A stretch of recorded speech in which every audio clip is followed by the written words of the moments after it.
Charles Darwin turned our world upside down. His theory of evolution by natural selection is one of the most profound and far-reaching ideas in human history.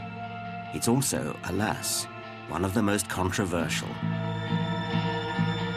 Science now has the evidence that proves evolution is true.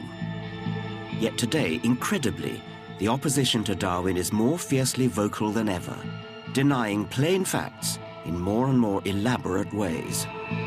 You haven't seen it and I haven't seen it, so please stop calling it science. If we have gone from slime to human beings, there should be an overwhelming amount of evidence.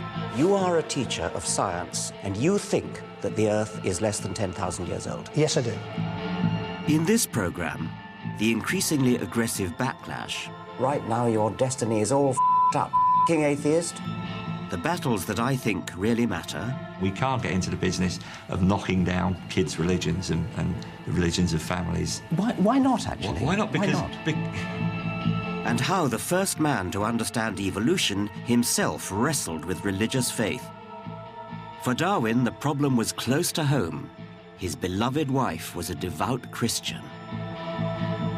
Today we have public battles as we confront the ranks of religious fundamentalists eager to attack Darwin's great legacy, which they just don't understand.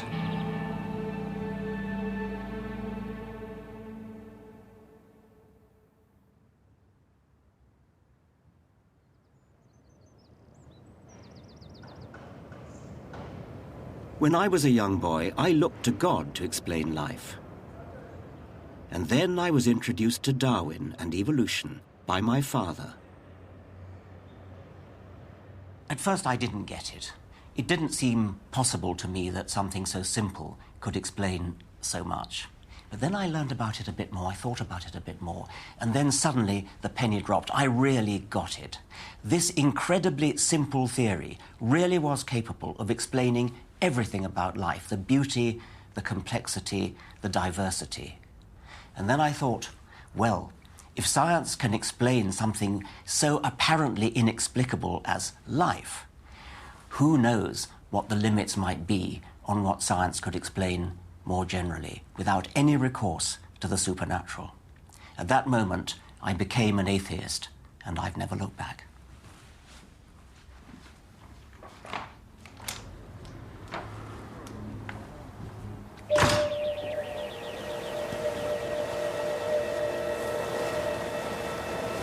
Charles Darwin, too, changed his mind about this biggest of questions. As a young man, during his voyage on the Beagle, Darwin still believed that God had created the world and everything in it. But then he came across more and more evidence that showed that life must have evolved. Fossil ancestors, patterns of anatomical resemblance, startling similarities in embryos, and the power of domestic breeding all showed that life forms had changed over time. Darwin believed there was an entirely natural explanation. All animals vary, and in the competition of nature, some variations are more successful and more likely to reproduce than others, passing their variation on.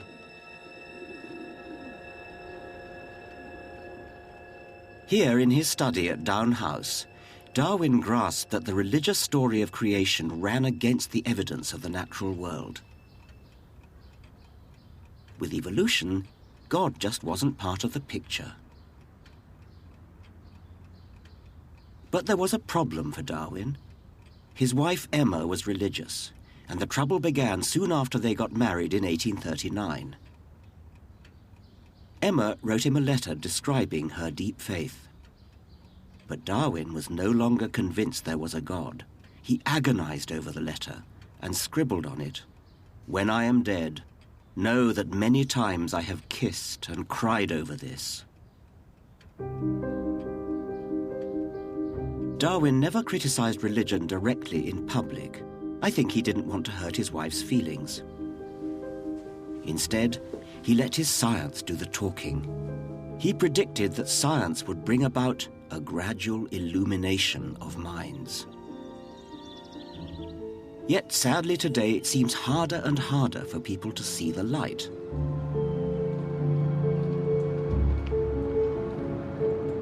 Here, in the 21st century, people are retreating from reason, trying to turn back the clock to a world before Darwin.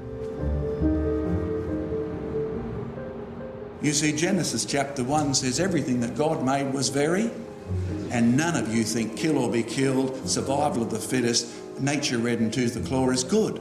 Is the world really 6,000 years old? Do you realise up till Noah's day, people lived to be nearly 1,000? You don't die because you get old, you die because you're a sinner. Up till Noah's day, there's no record of rain.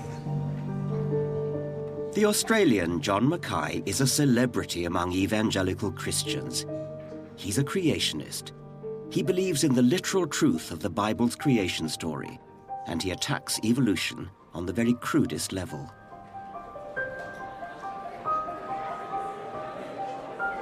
I didn't grow up brainwashed with this. It's the result of finishing my university course, listening to students say, if evolution is true, why can't we see it happening? Third-year genetics question to the professor. Right? You take that question seriously, do you? Oh, yeah. And the professor, his answer, I took even more seriously when he said, well, it happened so slowly you wouldn't expect to see it happening, and all of a sudden I thought, hang on. And that's true. Good. So in other words, what you don't see happening is not science. It's unobservable, and you were the first person to admit it on PBS. See. You're using the word see as meaning see within one lifetime. If a phenomenon takes millions of years, of course you're not going to see it. Which means you have a faith position. It does not. And you need to admit it. It means you have to use other there. evidence than the evidence of one man's eyes. It means you have to look... sorry, Darwin was only 1859. That's only 150 years ago almost, right? And you haven't seen it, and I haven't seen it, so please stop calling it science and call what you're teaching philosophy or atheism if you're going to really be honest, and my time is up. That's ridiculous, but anyway, thank you very much. Thank you.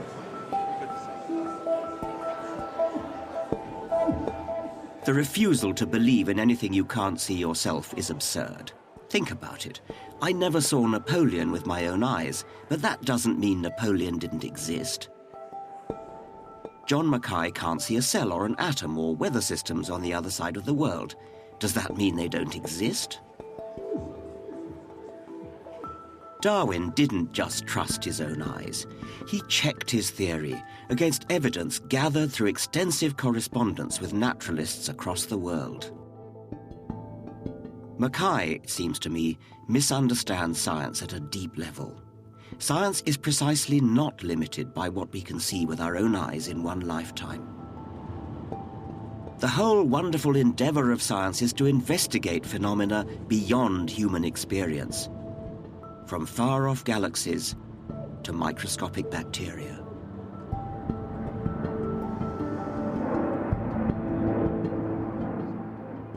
Creationism's next best strategy is not flat denial, but to claim there is evidence against evolution and that a genuine debate is yet to be had. This is the creationists' favorite claim in America, where the battle between faith and science really rages.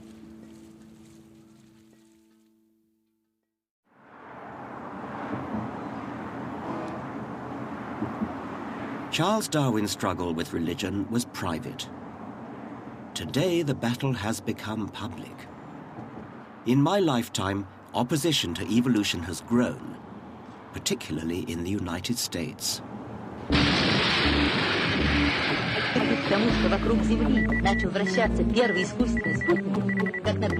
50 years ago, the Soviet Union launched Sputnik, and the space race began.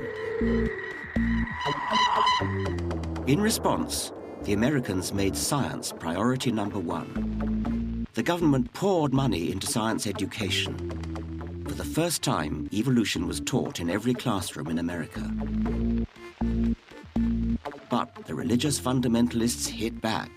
Tell me, Joe, how does he explain away God? Well, why don't you come to the science club meeting? Let him tell you. To defend their Bible against the biologists, they developed creation science, a bizarre fusion of scientific language and religious doctrine that they touted as a real alternative to evolution. Our eyes are amazing little instruments. But you know, they're only one part of the wondrous body that God has given us.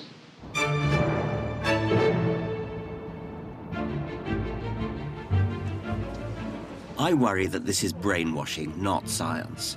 And I've felt compelled to take a stand. 40th floor. My book, The God Delusion, has put me firmly in the front line in the battle between religion and reason. Can I sign in, Richard Dawkins? Hello, hello. I'm one of your biggest fans. Can I speak to the #1 British intellectual? I've read all your books. Have you? That's very kind. Thank you. Can I touch the hem of your gown? The most powerful nation on earth is polarized. At this conference of atheists, I'm treated almost like a rock star. But there are sections of American society that would happily lynch me. Are you religious at all? I mean, do you pray? Of course not. You're not? You're not religious at all? Do I look religious? I hope you die slowly and you burn in hell, you damned blasphemy. And you should realize that your entire life has been a delusion and that right now your destiny is all up, atheist. Go yourself. You, sir, are an absolute ass. Your feigned intelligence is nothing more than the fart of God. You suck. Go burn in hell. Satan will enjoy torturing you. Christian living for God. There is a God, her created all of us. The only one who is blinded are the unsaved and stubborn. Everything Darwin said is wrong and evolution has never been proven and nothing is evolving now. The Bible is the best book. Nothing even comes close to its accuracy, and if you think God's judgment is bad, the devil has worse in store for all unbelievers. No punctuation at all in that one. Doesn't scare me. I mean, I rather pity these people. They react in a way that sounds defensive and actually really rather pathetic. Ha-ha, you dumbass. I hope you get hit by a church van tonight and you die slowly.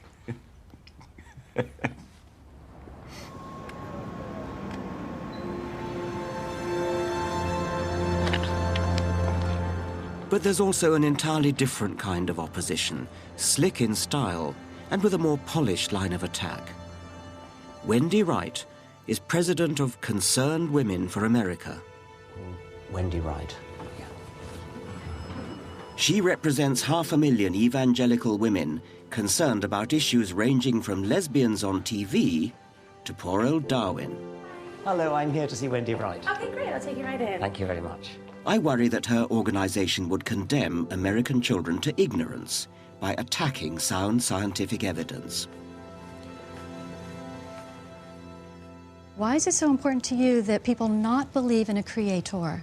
No, that's not the point. I mean, the point is that as a scientist, I'm concerned that children in American schools and in schools elsewhere should be exposed to the evidence and allowed to make up their minds about the evidence. And we completely agree. In fact, that's why the challenge in America, whenever this debate comes up, is teach the controversy, teach the evidence. Because as it is now, in many cases, school children are only being taught about evolution. They're not being taught about the frauds in evolution and the lack of evidence in evolution. So it's actually us who are arguing for teaching all the evidence, not just the ones that are favorable to evolutionists. Well, you could say which controversy. I mean, teach the controversy. Sounds wonderful, doesn't it? And it would be if it was a controversy between equally valid points of view, but it isn't. I doubt if Wendy Wright would teach the controversy about the Earth being flat, because the evidence for the Earth being a sphere is so massive.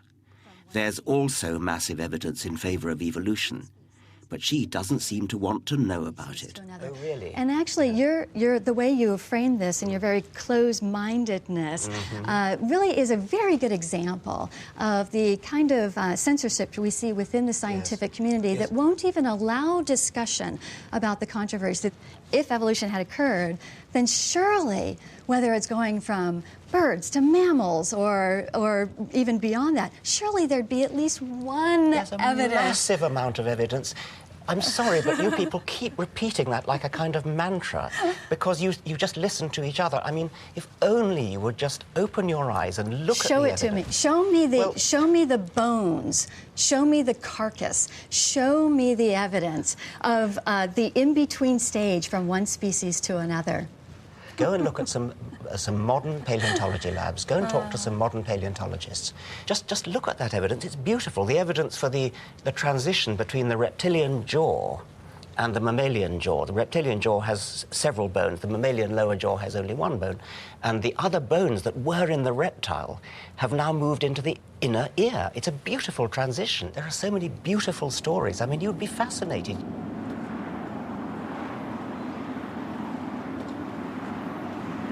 So, is there evidence for evolution or isn't there? Let me show you.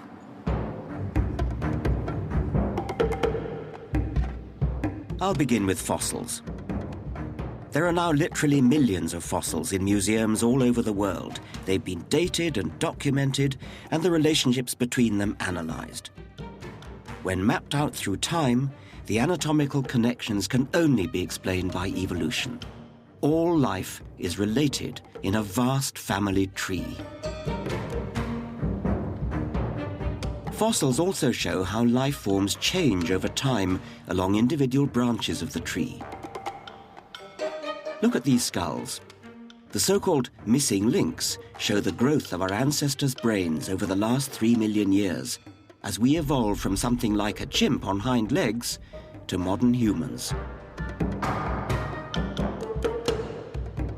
But there's even more convincing evidence. There is a code of 4 chemicals in every cell of every living thing, DNA. Today, machines like these can analyze and compare DNA with absolute precision. So Darwin's theory can be tested. Is it true? Yes. The results match the fossils. DNA links all life through the code, and the more closely related 2 species are physically, the more similar their code. This is just part of the mountain of evidence that supports evolution. Some religious people just don't know enough about it, but some do, and their strategy is even more bizarre. They see God's infallible hand in everything. Well, the evidence that we have is the same for both of us. But whereas you might see fossils as evidence for evolution, I might well say this is evidence for a worldwide flood. Would you want someone like this teaching your children science in Britain in 2008? This is Nick Cowan, chemistry teacher at a well-respected northern grammar school. And he uses American creationist material in his general studies class. But you know, it's not just fossils, don't you? The molecules of DNA, the molecules of protein that you look when you look at a mole and a rat and a kangaroo and a human and a monkey, they're all hard molecules that you can see just as you can in your chemistry teaching, and they fall on a perfect family tree. It all fits, it's so elegant, and you as a scientist would appreciate it if only you could remove your blinkers and look at it as a scientist should. How old do you think the world is, by the way? I don't have a... if I said less than 6,000 years, you'd probably feel this man is crazy. But I've had a look at this. I don't know. The dating methods we have are flawed in their methodology. You are a teacher of science in a major British school, and you think that the Earth is less than 10,000 years old? Yes, I do. I would rather believe God, who was there, who's told us, than scientists who are fallible, who don't know the past, who weren't there. And again, all I'm doing is... This is a classic old chestnut. God is infallible. Therefore, the Bible is right. It's as if I claimed Darwin was infallible, so what he said was always right. Luckily, scientists don't work that way.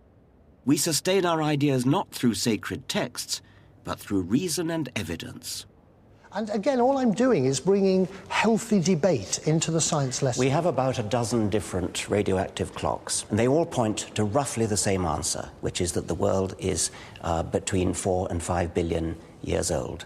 And when you say God told us, you're talking about a particular document for which there is no particular historical authenticity, and you're putting that above the whole of science, and you are a science teacher.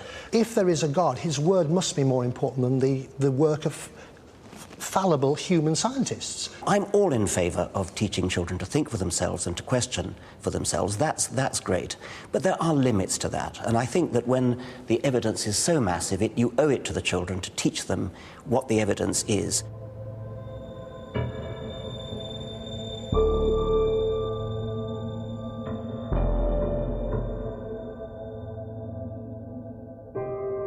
What creationists like Nick Cowan claim is God's perfect creation is in fact the result of evolution's arms race. Animals have evolved extraordinary adaptations to fit their environment, but they're not perfect. Designers can go back to the drawing board. Evolution is condemned to modify what's already there.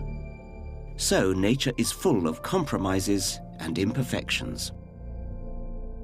Creationists also ask how something so apparently perfect as the eye just sprang into existence.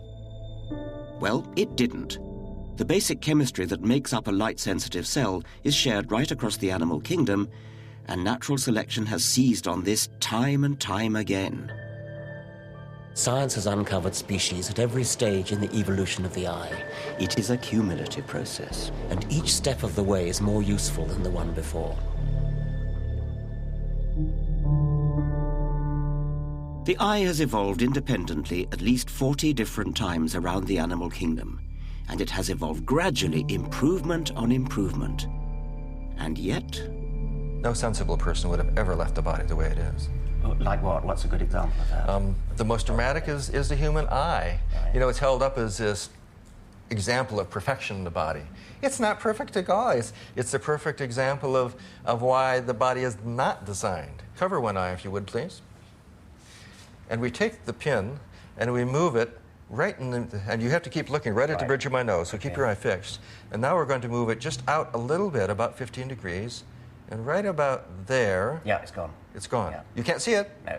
Now can you see it? Yes. Now can you see it? Yes. Now can you see it? No. There's a blind spot. Yeah. That's really lousy. Our bodies are so fabulous in some respects. Our heart keeps beating and never takes a 5-minute vacation for decade after decade after decade. That's astounding. But we have an appendix, we have wisdom teeth, birth is difficult, many people get nearsightedness, and the combination of some things being so perfect and other things being such botched jobs is what should make us all sit up and take notice that this is something that's been shaped by natural selection. It has a lot of vulnerabilities built in that can be explained only by how natural selection works.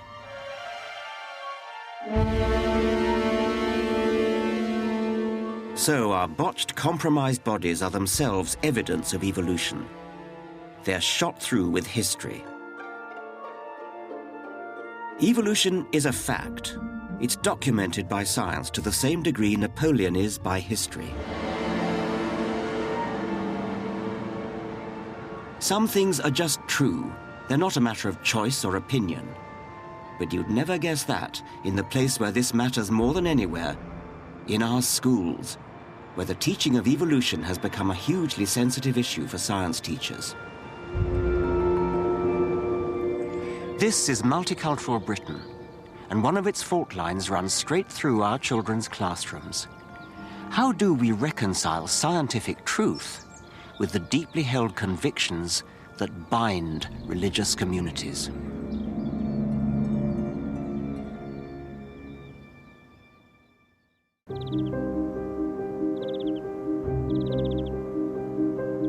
Charles Darwin was the first person to grasp the extraordinary idea that life on Earth had evolved without the intervention of any god.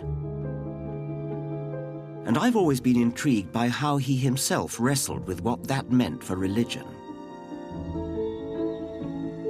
Darwin was deeply worried about how religion spread, not through reason and evidence, but by being seeded in children's minds at a young age at school. He wrote that it would become as difficult for them to throw off their belief in God as for a monkey to throw off its instinctive fear and hatred of a snake. Darwin became concerned by what he saw as the stupid classical education at Rugby School, dulling his eldest son William's once lively mind. So he was prepared to brave the snobbery of Victorian society to send his 4 other sons to the less prestigious Clapham Grammar School, because it had strong science education. 150 years later, Darwin would find reason to be equally anxious about what his children were being taught at school. The compromised values of multicultural Britain mean that teachers hesitate to offend the religious beliefs of their pupils, even when these directly contradict scientific fact.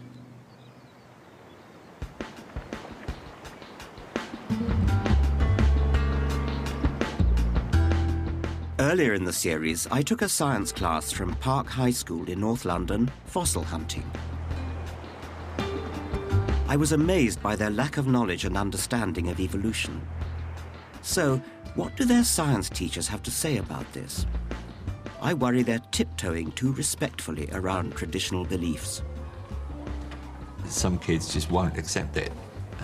That they're brought up in families where they just don't believe it, and that's an end to it. There's no lack of understanding of it necessarily. It's just we can't get into the business of knocking down kids' religions and the religions of families. Why not, actually? Why not? Because we teach science, and I would not feel comfortable talking about anything but science. So if I present the scientific case and I make sure they understand the scientific case, I think I've done my job. Yeah. But their acceptance of it is a separate issue.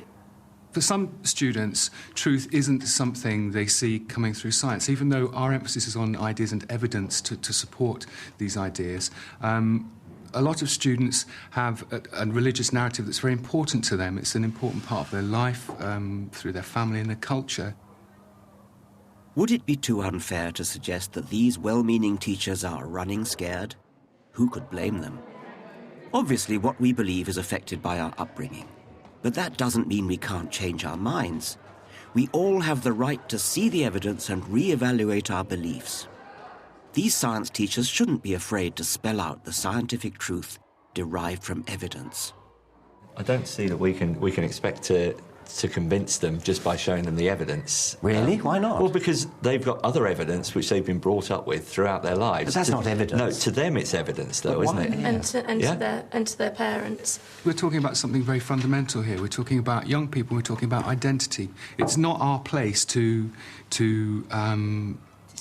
fly the banner of science and say there's no room for anything else. All we can do is present science. This is a way of thinking. This is science has given us so much. This is one way of interpreting life. We Just believe one this way is of interpreting. We believe this is the way because we are scientists, but it's not my place to tell you that you're wrong. We believe it because we're scientists. Do you really mean that, or do you mean we believe it because the evidence is there in the rocks? That's what I'm saying. That's yes, because yeah. I'm a scientist, and that's the way I view the it's world. not because you're a scientist, is it? I mean, it's there. The evidence is there. Their evidence is not there. It's just made up.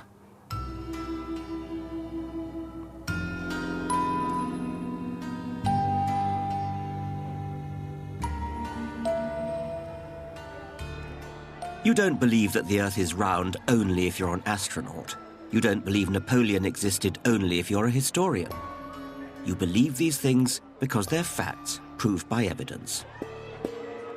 Evolution is also a demonstrated fact. The truth really is out there. It's not a matter of opinion. Relativism, the quaint notion that there are many truths, all equally deserving of respect, even if they contradict each other, is rife today. It sounds like a respectful gesture towards multiculturalism. Actually, it's a pretentious cop-out. There really is something special about scientific evidence. Science works. Planes fly. Magic carpets and broomsticks don't. Gravity is not a version of the truth. It is the truth. Anybody who doubts it is invited to jump out of a 10th floor window. Evolution, too, is reality. You don't decide whether to believe it or not believe it on the basis of whim or culture. The evidence supports it. Evolution is the plain truth.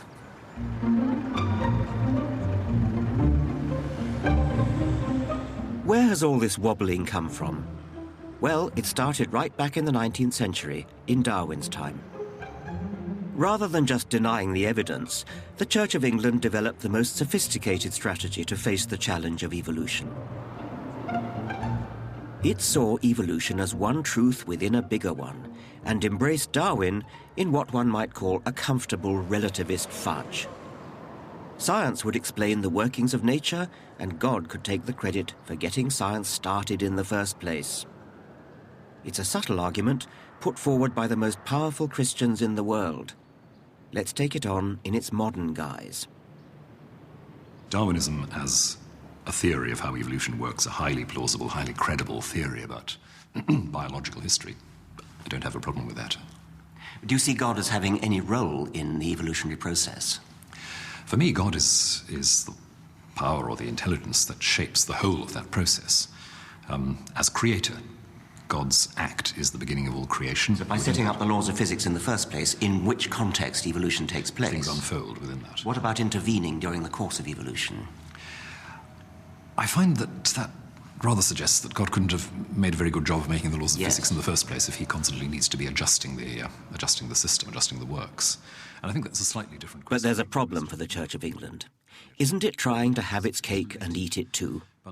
Trying to have both God and the laws of science means that one or the other is compromised. Either God can't interfere and has no impact, or if he does get involved, it can't be squared with science. You do believe in some of the New Testament miracles, I mean, such as the virgin birth and any others, I mean, the raising of Lazarus. Yes, and the raising of Lazarus, yes. Okay. Now, isn't there a kind of mismatch between your view of science as something that God doesn't interfere in and that somehow he made it right in the first place? How do you reconcile that with what looked to some of us like sort of more like cheap conjuring tricks and not the sort of grand creator that you've been portraying? I think if you start with a picture of God outside messing around with the works, you are in danger of getting into the conjuring tricks model. I think, though, that there are certain moments when there is an opening in the world in which the underlying divine action comes through in a fresh way. Take the birth of Jesus. Here you have a long history of preparation for the coming of God in a new way. Here you have a particular life, that of Mary, opening itself up to the action of God in a certain way. And then something fresh happens, which is not, if you like, a suspension of the laws of nature, but nature itself opening up to its own depths, something coming through. Now, I'm not sure what that means. It sounds to me awfully like suspending. Poetic language, I know. It's poetic language. And I realise that there are ways of talking about that which do simply sound like God interrupting things. I mean, I, of course, love poetic language, but there does come a time when you worry that people are going to misunderstand it as... Or that it's a way of wriggling out of hard questions. Well, I mean, it's one thing to say in some poetic way it was sort of right that Jesus should have been born of a virgin, but when you say, I actually believe it happened, that's a statement of fact. That's a statement of scientific fact. It happened. It's true or not, yes. It's true or not, and I don't think you can really wriggle out of that by doing some poetry, but much as I love poetry. On the one hand, I've got a lot of sympathy with the decent, middle-of-the-road, moderate Christians. On the other hand, I sort of feel that the decent, middle-of-the-road Christians are tying themselves in knots, trying to have it both ways, trying to have both God and Darwin. And in a sense, they're opening the door, letting in the rabid creationists by making it respectable to believe things on the basis of faith rather than evidence.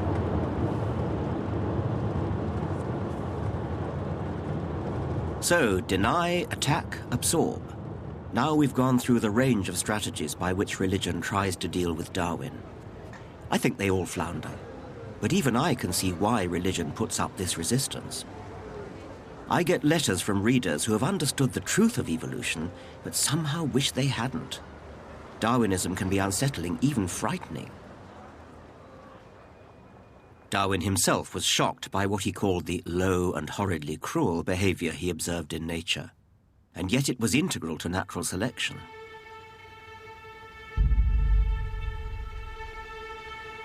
One piece of research shook Darwin to his core. He knew how some insects, like this parasitic wasp, lay eggs in the larvae of other insects so that their young, when hatched, can feed on them. They also sting each part of the prey's nervous system so as to paralyze it, but not kill it, to keep the meat fresh. So the victim may be aware of being slowly eaten away from inside, but unable to move a muscle to do anything about it. How do we face this deeply disturbing truth? Duck under a security blanket of faith in God? But then, Darwin wondered, what kind of God would create an animal that can only exist in this horrible way? Isn't it better to embrace reality, bleak as it sometimes may be, than to avoid it and live a lie? In the teeth of life's hardships, Darwin was determined to live authentically. He hadn't just observed suffering as a scientist, he experienced it himself in his own life. Darwin had always had a particularly strong bond with his eldest daughter, Annie. He was charmed by her make-believe worlds and her neat little scrapbooks, while she liked to smooth his hair and pat his clothes into shape. But at just 10 years old, she suffered a painful, lingering death following a bout of scarlet fever. Darwin was devastated. We have lost the joy of the household and the solace of our old age. His devout wife, Emma, told the other children that Annie had gone to heaven. For Emma, suffering helped to exalt our minds and to look forward with hope to a future state. Darwin, by contrast, could find no meaning or religious consolation as he faced the desperation of bereavement. After the initial period of mourning, he and Emma scarcely spoke of Annie, but they never forgot her. Religion became a source of tension between them.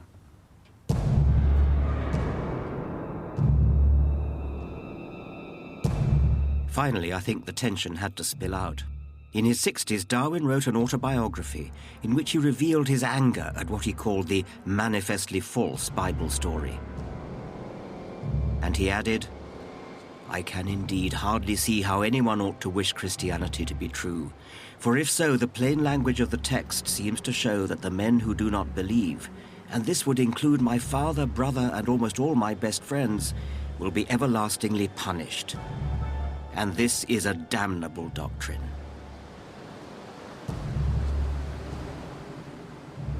Though his autobiography was written for his family, Darwin must have known it would be published after his death. And he grasped the opportunity to finally say in public what he had long struggled with in private. But if Darwinism demolishes the religious delusion, what can go in its place? How did Darwin himself find consolation in a godless universe?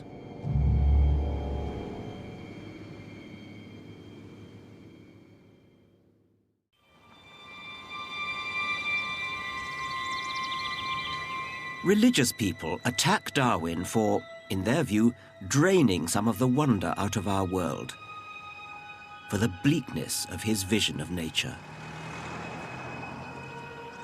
The playwright George Bernard Shaw really hated Darwinism. He said, "When its whole significance dawns on you, your heart sinks into a heap of sand within you. There is a hideous fatalism about it, a ghastly and damnable reduction of beauty and intelligence, of strength and purpose, of honor and aspiration." There's no doubt that people do find a Darwinian view of life bleak and unsympathetic, but it's still true, and we can't get away from that. And further, in any case, there is a sort of happiness, there's a sort of bliss in understanding the elegance with which the world's put together. And Darwinian natural selection is a supremely elegant idea. It really does make everything fall into place and make sense. And I find great consolation, great happiness in that level of understanding.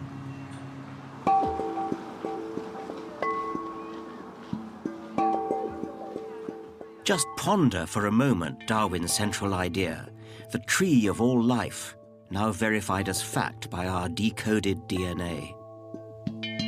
It means we are related to every living thing on the planet. And what's more, we are descended from ancestors who were winners, adapting in any way possible to survive and pass on their genes. You and I and every living creature can make the following proud claim. Not a single one of my ancestors died young. Not a single one of my ancestors failed to copulate. Plenty of other individuals died young and failed to copulate, but they didn't become ancestors. It's blindingly obvious, but from it much follows. It means that every single living creature has inherited the genes of an unbroken line of successful ancestors. We have all of us inherited what it takes to survive and reproduce. That's why we're so good at what we do, why fish are so good at swimming, why birds are so good at flying, why aardvarks are so good at digging, why humans are so good at thinking. That, in essence, is Darwinism.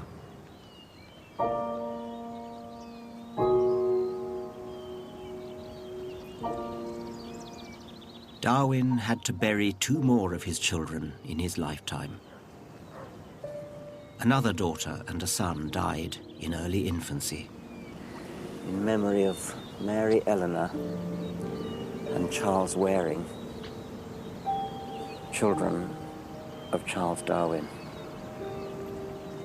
Darwin confronted grief in his own way. He found solace, I think, in the very earth in which he had to bury his children. For his last book, he turned to earthworms.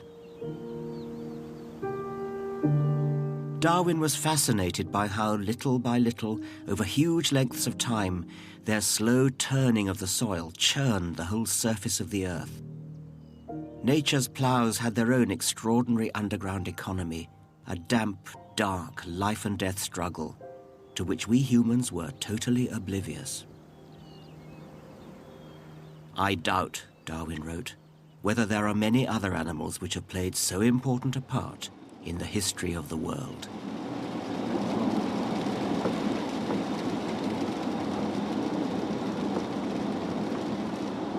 So Darwin didn't wallow in man-made notions of the supernatural or an afterlife. His down-to-earth wonder at nature was his cure for loss of faith. I'm going to visit someone with a similar outlook, the philosopher Dan Dennett.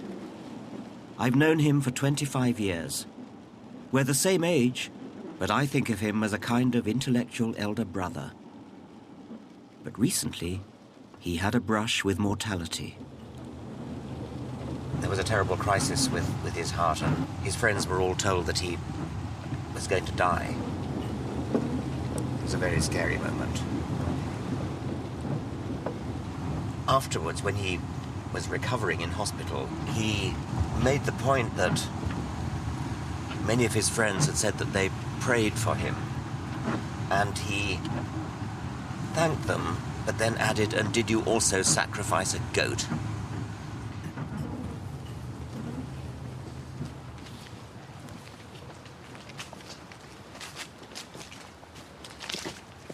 Dan has no shred of faith in God or eternity.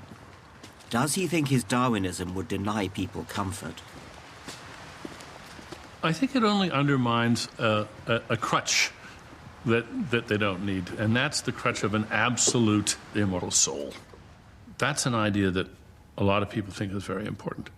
And what it does, of course, is it replaces it with the idea of a material, mortal soul. Yeah, we have souls, but they're made of neurons. And the little neurons individually are just blind little biorobots. They don't know, they don't care, they're just doing their jobs. The amazing thing is that if you put enough of them together in the right sort of teams, you have basically a soul.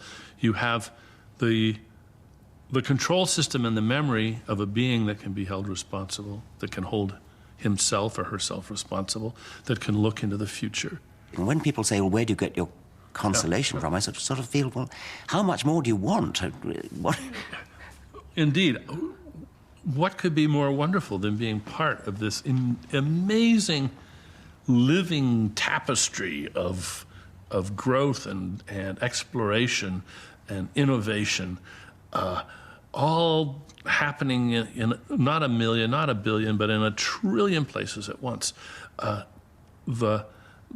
Just to look just at our planet, the exuberance of the life processes going on around us and all of the creativity that is there is just stunning. It's great to wake up in the morning and realize that you're a part of this. And not only are we a part of it, but we can reflect on the fact that our ability to realize that, our ability to understand it and to exult in it, is itself the product of the same process.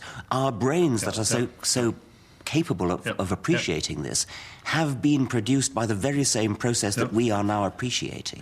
Sometimes I like to say the planet has grown a nervous system, and it's us.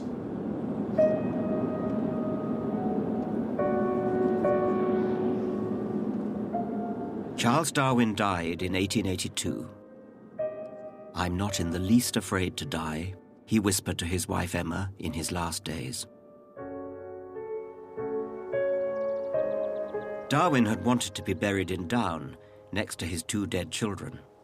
In the event, however, the scientific establishment insisted on the accolade of burial in Westminster Abbey.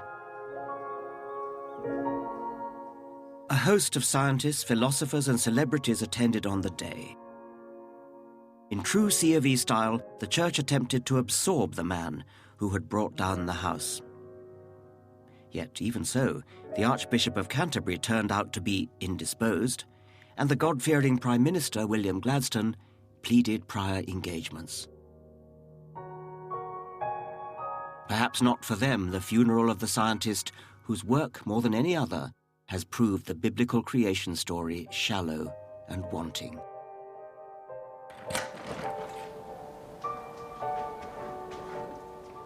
I revere Charles Darwin. He made sense of life. The world is amazing, even more amazing than Darwin knew. And the more we discover, the more petty our little private beliefs seem. Does Darwinism leave a gaping hole where religion once was? No, rather it opens our minds to a world of majesty, the real magic all around us. Not based on uncertain faith, but sound science.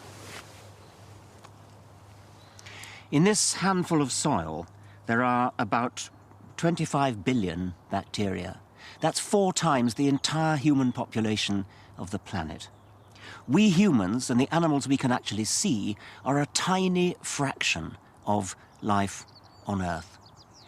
In the perspective of the universe, the vastness of the universe and of geological time, we are insignificant. Some people find that thought disturbing, even frightening. Like Darwin, I find the reality thrilling.